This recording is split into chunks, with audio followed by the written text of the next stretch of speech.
Welcome to One Insight. My name is Litvin. I grew up in London and I now live in LA. And this is a podcast for extraordinary top performers and their coaches. You see, I've coached some of the most successful and talented people on the planet. I can see what most people cannot see, and I dare to say what most people wouldn't dare to say. And what I know about success is that on the other side of it, it can be incredibly lonely. You can feel more of an imposter the more successful you become. And when you're the most interesting person in the room, you're actually in the wrong room. Clients who are more successful, more intelligent, and wealthier than you need your support more than they know and more than you can imagine. I coach around insight.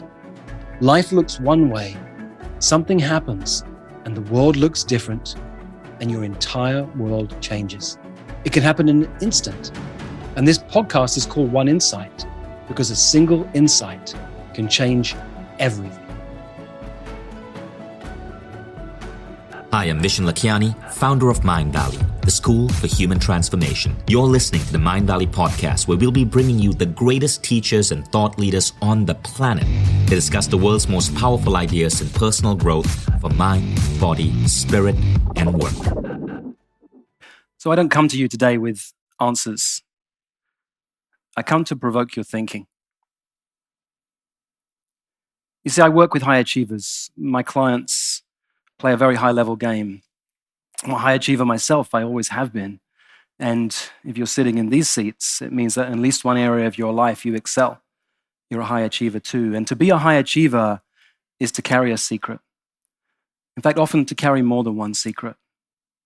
And it's those secrets I want to dive into today.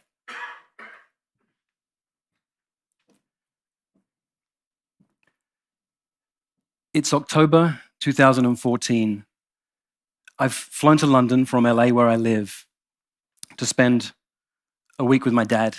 This is me and my dad a few years earlier. But in October 2014, he's had ALS for 7 years. It's similar to MSA, the condition that got a lot of publicity with the Ice Bucket Challenge. And by now, he can only move in a wheelchair. He struggles to eat. He can't really talk anymore. It's hard to hear him. And I spend a week with him. It's nice. We get this deep connection for a week. And I fly back home. And I land at LAX, and I get a phone call from my brother almost immediately when I land. And he says, you need to turn around. You need to come straight back home. Things don't look good. So I waited for a few hours. Monique and our boys had been away, and I waited for them to join me. And then together, a few hours later, we got on an airplane and we flew back to London. I went to the hospital on the first day I arrived, and the doctor said, don't be deceived. Your dad's wearing an oxygen mask. That's actually not a good sign. When patients wear this, it's so uncomfortable, they normally try and pull it off. The fact that he's not doing so means it's very close to the end.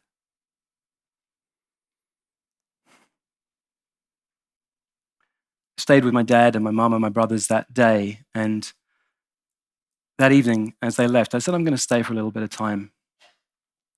And I stayed, and I did the hardest thing I've ever done. I looked into my dad's eyes and I said,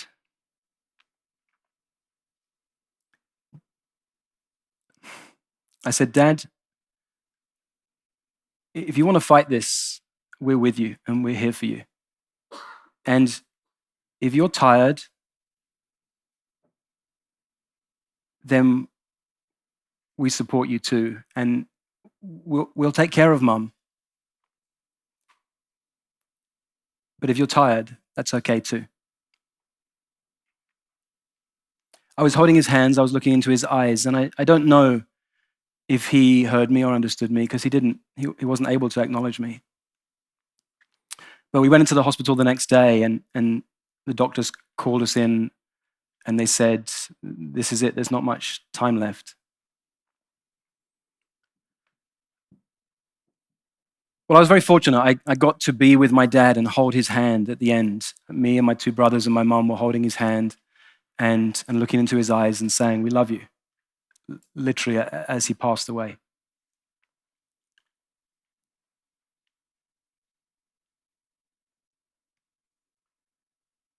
And then moments later, the other person in the room was my dad's brother, my uncle. And my uncle said, "You boys know, right? You know how proud your dad was of you." And as I say it out loud, it sounds like, well, that would make sense that he would say that in that moment, but it didn't make sense. You see, I've lived my whole life from this place of trying to prove myself to my dad.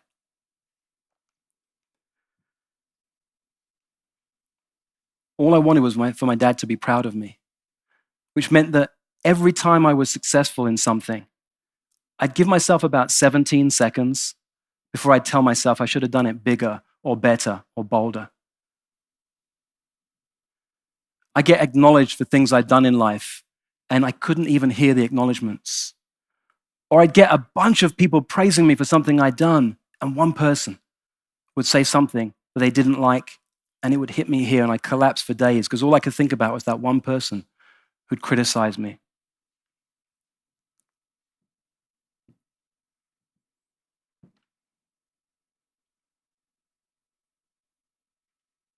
We carry secrets inside of us as high achievers.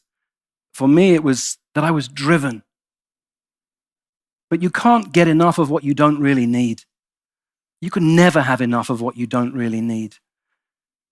And all that was driving me was this need to prove myself to my dad.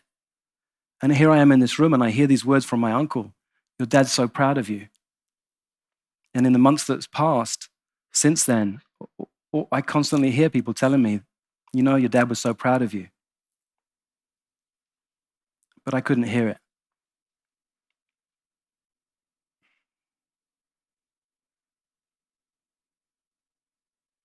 I couldn't hear it.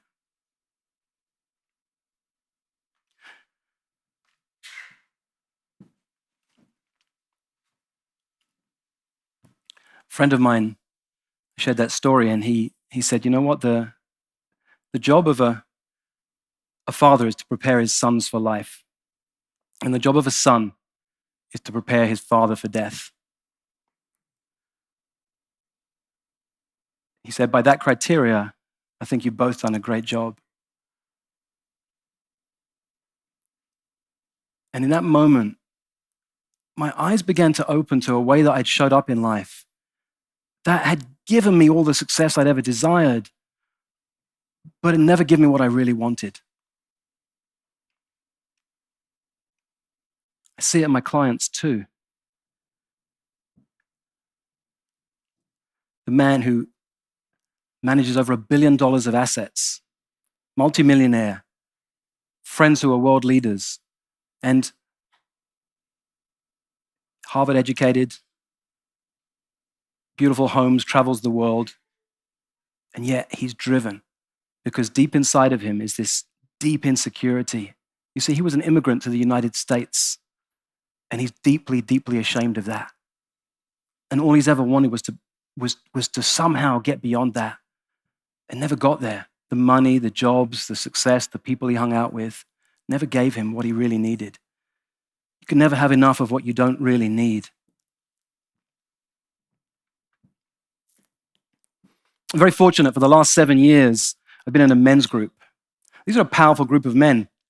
There's a man who trains billionaires to be philanthropists, a man who's a rocket scientist right now working to get people on Mars, a world-class photographer, a man who has a wolf sanctuary, a man with $1 million business who leads men's work, a very high-end headhunter, and a man who's raising $1 billion note to eradicate poverty on the planet.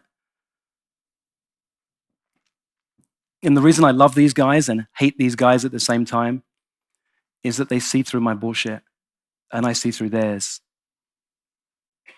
We've met every single week for the last 7 years. And one of the things we do when we get into our meeting is we circle up and we look each other in the eyes and we start with the sentence, "What I don't want you to know about me. What I don't want you to know about me."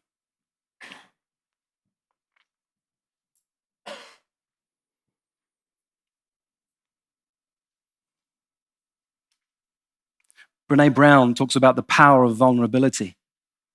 She says when you share vulnerably with somebody, you sometimes wake up the next morning with what she calls a vulnerability hangover. She says a vulnerability hangover is when you wake up in the morning and you have this sensation, oh my God, did I really share this with somebody? Did I really share this with this person? And then she goes on to say, if you don't have a vulnerability hangover, you probably didn't share deep enough. So I'd like to introduce you to this exercise right now. It's a little bit edgy. I invite you to lean into your comfort zone. If you're willing to lean a little bit beyond your comfort zone, and you get to choose how deeply you play. In a moment, we're all going to play this game called What I Don't Want You to Know About Me. In a moment, I'm going to have you partner up, and you're going to look into the eyes of somebody you're partnered with. And you're going to start with a sentence. You'll have 1 minute, and you'll start with a sentence, the words, what I don't want you to know about me. Now, what we do on a regular basis is we share our struggles, but we also share our successes. You see, sometimes when you're super successful, it's hard to share that. If you just had your first 7-figure year, who do you share that with? You might not have people you can share that with. But then if you just had your first 7-figure year and now you're currently struggling with money, who do you share that with? If you're successful in business but not in love, that's sometimes hard to share with your community. Or if you're successful in love but not in business. You can share your struggles, your successes, your joys, your pains, your challenges, something you're ashamed of. I've got a client who's a professor at an Ivy League school.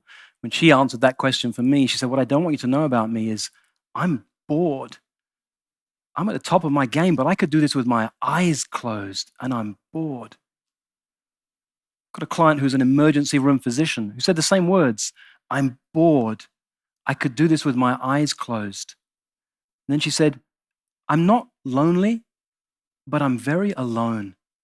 One of the things about high achievers is they often don't have many people in their world where they can really open up and really share. I worked with a British Special Forces operative. He'd done things that scared me to even think about. And yet, this one thing we were working on was his biggest fear. Now, he'd become a businessman, and it turns out that business was his edge, and he was very afraid. Too often in life, we don't have a space where we can open up and we can share.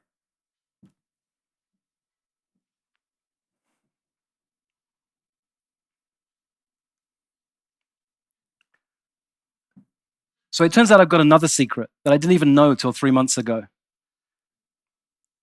Monique, my wife, was away, and I was looking after our 2 little boys. And I emailed my men's group that evening, and I said, guys, I can't get childcare. I can't come. And the email came back to me, you're a powerful man. I'm disappointed in you. You can make this happen if you want. Get childcare sorted. We'll see you this evening. And I was angry. And I know better than to reply to an email in anger.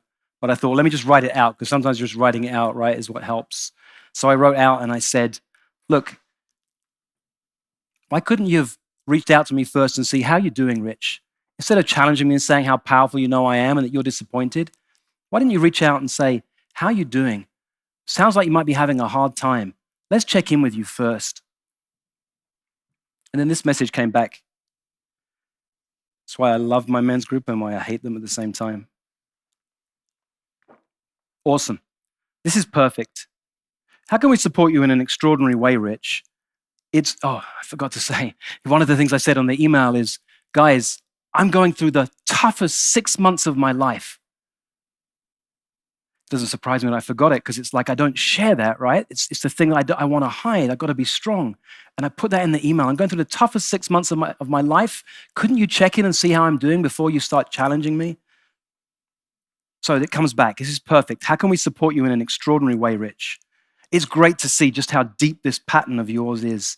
You go through the toughest 6 months of your life, and none of your friends have any idea. 0.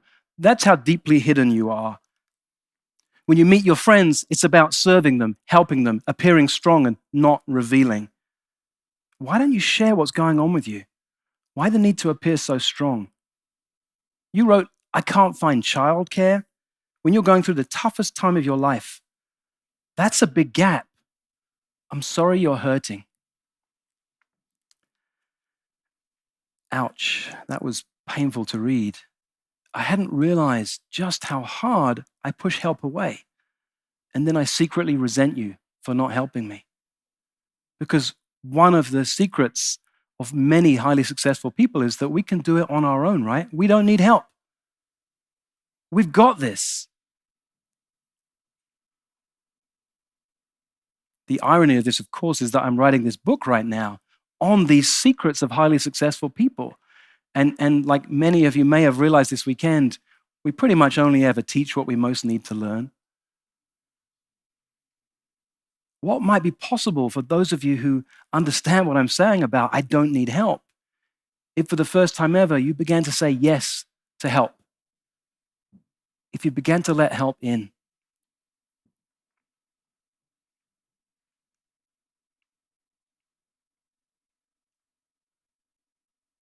So I want to wrap with three things. First, I want to speak to my dad, because I want to say, Dad, I know you're proud of me, and I love you.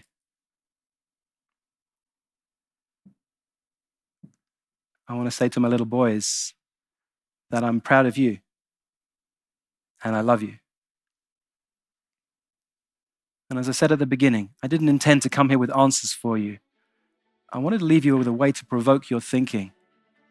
So I invite you, in the hours left as we wrap, just to consider where the very things, the very qualities, how you show up in the world that's helped you to become as successful as you've been until now, maybe the very things standing in your way of what's truly possible for you. For most of human history, it wasn't called coaching, it was called leadership. And it's what I love to do, to coach people, to lead people, and to mess with people's thinking.